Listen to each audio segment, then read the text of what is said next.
I'm Emma. My story isn't one of those fairy tales you hear about, but it's mine, and I've lived every bit of it. My life's been a mix of love, betrayal, and coming out on top when everyone else thought I'd be down for the count. From the jump, me and Mike, we were kind of the high school sweethearts you'd hear about but never really believe existed. He was all about football, the kind of guy who lived for the Friday night lights, and I was more the behind-the-scenes type, hanging with the girls' support group, cheering him on from the sidelines. "Hey, Emma," he'd shout across the hallway with that grin plastered on his face. "Catch the game on Saturday?" And I'd roll my eyes, play it cool. "Maybe, if I've got nothing better to do," I'd shout back, but we both knew I wouldn't miss it for the world. Mike's folks, they were gems, treating me like I was one of their own. "We can't wait for you two to make it official," his mom would say every time I'd come over, her eyes all twinkling with the thought of us walking down the aisle. My folks were on board too, always had Mike's back, inviting him over for dinner, asking about his games, his life. It was all pretty cozy. Except, there was a bit of a snag in this picture-perfect setup, my sister, Sarah. For years my junior and totally smitten with Mike. It wasn't like she was subtle about it either. But instead of brushing it off, I felt bad for her. Lily and we had a complex thing going. She was my sister, and I loved her, but there was this tension, a rivalry that never seemed to go away. "He's just so perfect, Emma. How do you do it?" she'd ask, her voice a mix of admiration and envy. I tried to keep it light. "Oh, come on, Lily. There's plenty of fish in the sea. Mike's not the only guy out there." But she'd just huff, "Easy for you to say. He's head over heels for you." I tried to be there for her, but Mike, he didn't handle it as kindly. He'd laugh it off, make some snarky comment that'd just light a fuse between us. "Come on, Mike, cut her some slack," I'd tell him after he'd made another dig at Sarah's expense. "What? Can't she take a joke?" he'd shoot back, all defensive, like he didn't get why it was a big deal. This one time, Sarah turned 16, and at her birthday party, with everyone there, she made this wish out loud: "I wish to marry Mike." And then she blew out her candles like it was the most natural thing in the world to say. The room went dead silent. You could have heard a pin drop. Mike just coughed awkwardly, while I felt my face go hot with embarrassment and anger. That moment kind of broke something between me and Sarah. We didn't talk for a long while after that. The tension it caused, it was like a thick fog you couldn't see through. It wasn't just the wish, though. It was Mike's reaction, the way he laughed it off later when we were alone. "Did you see her face? She really thought she had a chance." I couldn't wrap my head around how he couldn't see the hurt he was causing. "It's not funny, Mike. She's my sister. You can't just mock her feelings like that." Come on, Em. She'll get over it. They always do," he said, brushing it off like it was nothing. But it wasn't nothing to me. This whole mess, it was a wake-up call in a way. Made me see the cracks in what I thought was a solid foundation. Looking back, I guess it was the start of understanding that love, it's complicated, messy, and sometimes, it pits you against the people you want to protect the most. The day I married Mike should have been the happiest of my life, and it was, mostly. But there was this undercurrent, a tension you could cut with a knife, all thanks to one person, my sister, Lily. As the wedding day approached, everyone was on a high. Mike's parents were over the moon, constantly fussing over the smallest details. "Emma, dear, you're going to be the most beautiful bride," Mike's mom would say, her eyes sparkling with tears of joy. And Dad, he was just Dad, trying to keep a tight lid on his emotions, but failing miserably. "I'm not going to cry. I'm not," he'd mutter, only to be caught wiping his eyes when he thought no one was looking. My folks were just as excited. Mom was all about the dress. "You look like an angel, Emma. Mike won't know what hit him when he sees you walking down that aisle." And Dad, ever the joker, "Better make sure that boy knows how lucky he is, or he'll have me to answer to." But Lily, she was a different story. Since that birthday wish fiasco, things had been tense between us. We barely spoke, and when we did, it was like navigating a minefield. The closer the wedding got, the frostier she became. On the day, as I was getting ready, Lily walked into the room. I hadn't expected her to say anything, but she surprised me. "Emma, can we talk?" Her voice was low, almost hesitant. I turned, keeping my emotions in check. "Sure, Lily. What's up?" She fiddled with the hem of her dress, avoiding my eyes. "Look, I know I've been difficult. And what I said at my birthday, it was stupid. I'm sorry, okay?" I sighed, the weight of the past few months heavy on my shoulders. "Lily, it's my wedding day. Can we not do this now?" "No, we're doing this. I need to say it. I was jealous, alright? I've always been. But seeing you now, so happy and beautiful, it's hard not to feel like the biggest jerk." Her words caught me off guard. It was the most honest I'd heard her in years. "Thanks, Lily. I just wish you could have realized that earlier, before all the drama." "Yeah, well, better late than never, right?" She managed a small smile, the first genuine one in a long time. The rest of the day passed in a blur. The ceremony was beautiful, everyone said so. Mike looked dashing, and when he saw me, his reaction was everything I'd hoped for. "God, Em, you're breathtaking," he whispered as I joined him at the altar. The reception was a hit, the music, the dancing, the laughter.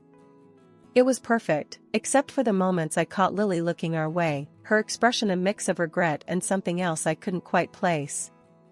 At one point, Mike leaned in. "Your sister, she's been staring all night. You think she's okay?" I glanced at Lily, then back at Mike. "Let's just enjoy our night, okay? Whatever's going on with Lily, it can wait." Life after the wedding was like waking up from a dream, the kind where everything's perfect, only to find reality waiting for you with a sledgehammer. Me and Mike, we were living the dream, or so I thought. Then came the kids, Joey and Ellie, our little bundles of joy and sleepless nights. It wasn't long before the cracks began to show. Money was tight, turns out love doesn't pay the bills. Mike started working extra shifts at the mall, coming home late, more exhausted and less like the guy I married. One evening, after a particularly rough day with the kids screaming nonstop and the washing machine breaking down, Mike walked in, looking like he'd been through the ringer. I was at my wit's end, covered in baby food and desperation. "Mike, thank God you're home. Can you take Ellie? She's been crying nonstop, and Joey's making a mess in the living room." Mike barely glanced my way, a grunt his only reply as he slumped onto the couch, shoes still on. That's when I lost it. "Mike, did you hear me? I need help here." He looked up, annoyance flashing in his eyes. "What do you want from me, Em? I've been on my feet all day. Can't I catch a break for 5 minutes?" "A break?" I was incredulous, gesturing to the chaos around us. "You think I've been on vacation here? This is 24/7, Mike. The kids need you. I need you." Mike stood up, his voice rising. "And what about what I need? A little peace, maybe? Not to come home to this circus every night?" The word circus hung between us, a grenade that had just gone off, leaving us staring at each other across the battlefield our home had become. "Is that what your family is to you? A circus?" My voice was a whisper, but the hurt must have been evident. Mike ran a hand through his hair, the fight going out of him. "No, Em, that's not what I meant. I'm just tired. We're both tired." But it wasn't just about being tired, was it? Things had changed, and we were drifting apart, each day a little more. The love was there, buried under layers of exhaustion and unspoken resentments, but it was getting harder to find. We patched things up, because that's what you do when you love someone, right? But those patches felt more like band-aids on a dam about to burst. Conversations about money, the kids, and how we were living became the norm. Mike's solution was to escape, to find solace at the bottom of a bottle or in the laughter of strangers at a bar. The quarrels got more frequent, nastier. We'd go at it over anything, the bills, the endless nights of crying children. And then, Mike started not coming home. The first time it happened, I told myself he'd crashed at a friend's. But then it became a pattern. Night after night, he'd disappear, only to stumble in at dawn, reeking of alcohol, with that look in his eyes. The look that said he was somewhere else, with someone else, in his mind. It tore at me. Every time he left, it was like he took a piece of us with him, a piece we'd never get back. The man I married, the one I thought I'd spend my life laughing and growing old with, was slipping through my fingers. And the worst part? I didn't know how to stop it, how to pull him back. The morning everything fell apart was like any other, except for the deafening silence that greeted me as I woke. Mike's side of the bed was cold. I checked every room, but he was gone. His clothes, his shoes, even his toothbrush, all vanished. My heart sank. This wasn't like the other nights. I tried calling him, but it went straight to voicemail. "Mike, where are you? Please, come home," I pleaded into the phone, my voice breaking. There was no answer, just the mocking beep signaling the end of my message. Frustrated and scared, I called my folks, voice shaky. "Mom, Dad, Mike's gone. His stuff's gone. Have you seen him?" There was a heavy pause before Dad's voice, usually so full of life, came through quiet and strained. "Honey, we haven't seen him. But there's more. Lily's missing too." My heart stopped. This couldn't be happening. What? Missing? Both of them? The room spun as I tried to process his words. Before I could gather my thoughts, my phone buzzed with a new message. It was from Lily. My hands trembled as I read her words, a bizarre mix of emojis and cold, hard betrayal. She and Mike were in love, she said. They'd left together. He didn't love me or our kids anymore. I stared at the screen, numb. This was a nightmare, a cruel joke. My sister, my husband, how could they do this to us? To me? The shock was palpable, a physical weight that pressed down on me. I called my parents back, voice a whisper. Lily sent me a message. They're together. She and Mike. There was silence on the line, a silence filled with shared disbelief and heartbreak. Then Mom, her voice breaking. "Oh, honey, I'm so sorry. I have no words." Dad chimed in, his usual calm demeanor shattered. "We're here for you, Emma. No matter what, we're here." Their words were a small comfort in the tsunami of betrayal that had just hit me.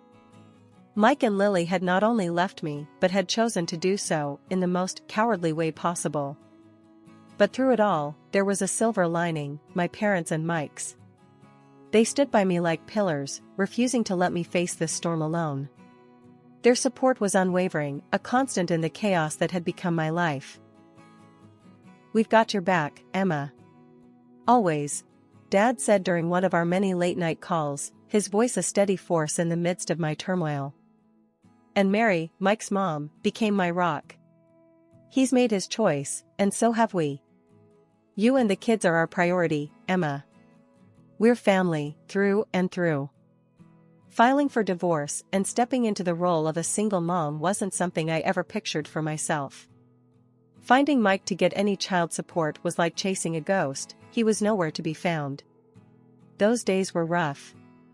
Money was tight, and I leaned heavily on my folks and Mike's parents more than I'd have liked to admit. One evening, we were all sitting around the kitchen table at my in-laws, a kind of makeshift family council we'd come to rely on. That's when Mike's dad, who'd always had a knack for cutting straight to the heart of things, laid his cards on the table. "I've got some savings put aside," he said, his voice steady and serious. 120 grand. It's yours, for the kids." I was floored. That kind of generosity was overwhelming. "I can't accept that," I insisted, but the look in his eyes told me he wasn't about to take no for an answer.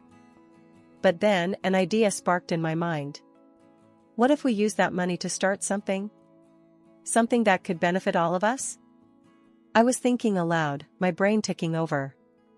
Mike's mom, Mary, had always been a wizard in the kitchen.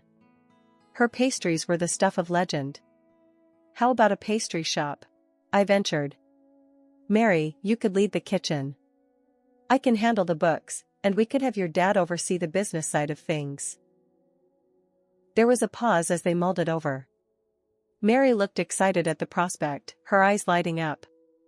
I'd love that, she said, the idea of getting back into her passion clearly appealing to her. But, Mike's dad interjected, if we're doing this, we do it right. I'll be the director in name, but the business, the ownership, it's yours, Emma. I couldn't help but smile at the proposition. Deal, I said, feeling a mix of excitement and nervousness at the adventure we were about to embark on. The road wasn't easy. Starting a business from scratch, especially a bakery, was fraught with challenges. There were days when I doubted everything, when the balance sheets looked more like obituaries for our dreams than anything promising. But I kept at it, pouring everything I had into making it work. Mary's pastries became as famous citywide as they were in our family gatherings, and before we knew it, what started as a single shop grew into several branches across the city. It was hard, grueling work, but bit by bit, our little bakery carved out a name for itself. Through it all, I stayed in the background, happy to let Mike's dad take the limelight as the face of the business. To the world, I was just the accountant, the woman crunching numbers behind the scenes. But in truth, I was the owner, the one calling the shots. We had turned a dream into a thriving reality, our confectionaries a staple in the city. I became a wealthy woman, not just in terms of money, but in the wealth of experience, the strength of family, and the sweet taste of success against all odds. One lazy Sunday afternoon, as I was balancing the books and relishing in the quiet hum of productivity, my phone pinged with a notification that made my heart skip a beat. It was a message from Lily. My stomach churned as I opened it, half hoping it was a mistake. But there it was, a message filled with emojis and a nonchalance that belied the depth of the betrayal. Hey sis, guess who? Just thought I'd check in and show you how amazing life is on this side. Mike and I are living the dream. Bet you're still stuck in your little world, playing safe. Toodles. Kiss mark. The audacity of it left me reeling. The wounds she and Mike inflicted were deep, and here she was, poking them with a stick, flaunting her so-called blissful life in my face. I stared at the message, 1,000 retorts running through my mind, but in the end, I chose silence. Engaging with her would only drag me back into the mire I'd worked so hard to climb out of. But Lily wasn't done. She kept sending messages, each more taunting than the last. It was like she was trying to erase her own guilt by diminishing my achievements. Then, Mike joined the fray, sending me a friend request on social media along with a message that was like a slap across the face. Hey Emma, long time no see. Just wanted to see how you're holding up without me. Must be tough raising the kids all on your own. Don't worry, Lily and I are having a blast. Take care. I couldn't believe the nerve of him, after everything he'd done, to mock my struggles and parade his betrayal as some sort of victory. I wanted to scream, to lash out and tell them both how wrong they were, how their selfishness had only made me stronger, made us stronger. But I knew that's exactly what they wanted, a reaction, any sign that their words had hit their mark. So, I did the one thing that felt right. I blocked them. No messages, no friend requests, nothing. It was the digital equivalent of slamming the door in their faces, and it felt good, liberating even. After a couple of weeks of eerie quiet, Lily started her old tricks again, bombarding me with messages. This time, she was flaunting her lavish lifestyle, sending me photos of her and Mike posing in front of expensive cars and at fancy resorts. I tried to ignore her, blocking each new account she popped up with, but then things took a nastier turn. Lily and Mike began leaving venomous reviews on our bakery's page, trashing the pastries and saying they were tasteless and made without talent. Reading those words felt like a punch to the gut.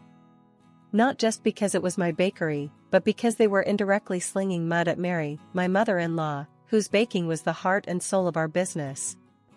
Fuming, I went to my in-laws to tell them what was happening. I found them in the living room, sitting down for a quiet evening. "You won't believe what Lily and Mike are up to now," I said, unable to hide my anger. When I showed them the reviews, Mike's dad, who'd always been the calm and steady type, lost it. "That's it. They've gone too far this time," he barked, his fists clenched tight. Mary, ever the peacemaker, laid a hand on his arm. Now, let's think this through. "There's a better way to handle this," she said, her voice soothing, but with a steely edge I hadn't heard before. That's when she came up with a plan that sounded just crazy enough to work. "Emma, dear, why don't you tell Lily that we're planning to announce our will soon? Let's see how she and that no-good husband of hers react to that." I was taken aback by the suggestion. "You mean, trick them into thinking they're getting something?" Mary nodded, a mischievous glint in her eye. "Exactly. If they're so interested in our business, let's give them something to really talk about." It felt risky, but after everything that had happened, a part of me was itching for some kind of payback. "All right, I'll do it. Let's see how they like being on the receiving end for a change." I sent the message to Lily, telling her about the supposed will announcement. The part of me that still cared for my sister felt a twinge of guilt, but it was quickly overshadowed by the thought of finally getting back at them for all the pain they'd caused. Now all we had to do was wait and see how the prodigal sister and her husband would respond to the bait. Would they come crawling back, thinking they were about to inherit a piece of the bakery that had become my life's work? The thought gave me a sense of anticipation I hadn't felt in a long time. I read the message, a bitter smile spreading across my face. "Get ready, Lily. You and Mike are about to find out what happens when you mess with family." As the day of their return drew closer, I felt a mix of nerves and excitement. This was more than just a confrontation, it was a chance to finally close a painful chapter of my life. And I was ready, come what may. The day they came back felt like stepping into a twisted reunion. Lily and Mike pulled up in a car that screamed money they didn't have, their clothes just as loud. They strolled into my in-laws' house as if they owned the place, arrogance dripping from every pore. Mike didn't even glance at his kids, my babies who'd grown up so much since he'd last seen them. Instead, he went straight for the kill. "I hear there's a will in the works. Time to hand over the bakery, don't you think?" His voice was all smug entitlement. I couldn't help but smile, the irony too rich to ignore. "You running a bakery? Please. You wouldn't know a pastry from a pie unless it hit you in the face." That got under his skin. He snapped. "Once I'm in charge, you're out. First order of business." And then my father-in-law, bless his heart, dropped the bomb. "You? Running the bakery? Son, you're looking at the real owner. This whole business belongs to Emma, down to the last penny," he said, pointing at me. The shock on Mike and Lily's faces was almost comical. But I thought. Lily started, her voice trailing off as the reality sank in. "Well, you thought wrong." My mother-in-law chimed in, her voice steady but firm. "Everything we have is going to Emma and the kids. You too? You've got nothing coming." Lily's meltdown was epic. Tears, accusations, the whole 9 yards. "We need that money. Everything we have is maxed out. The car, the clothes, it's all on credit." And then, in a move that should have surprised no one, Mike showed his true colors. Turning to me with eyes full of nothing but greed, he said, "Emma, babe, I made a mistake. I'll dump her and come back. We can be a family again." The silence that followed was deafening. Lily exploded, calling him every name in the book, while I just watched, the sadness in my heart making way for something else, relief. My in-laws didn't waste any time.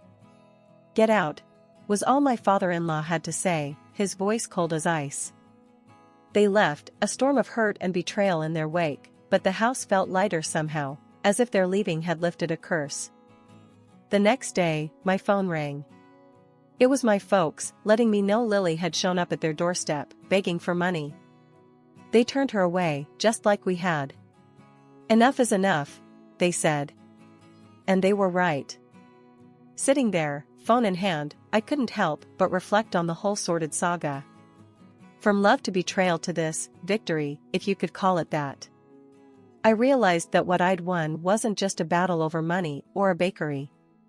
I'd reclaimed my life, my dignity. I'd shown my kids the value of standing up for oneself, of not caving under pressure or manipulation.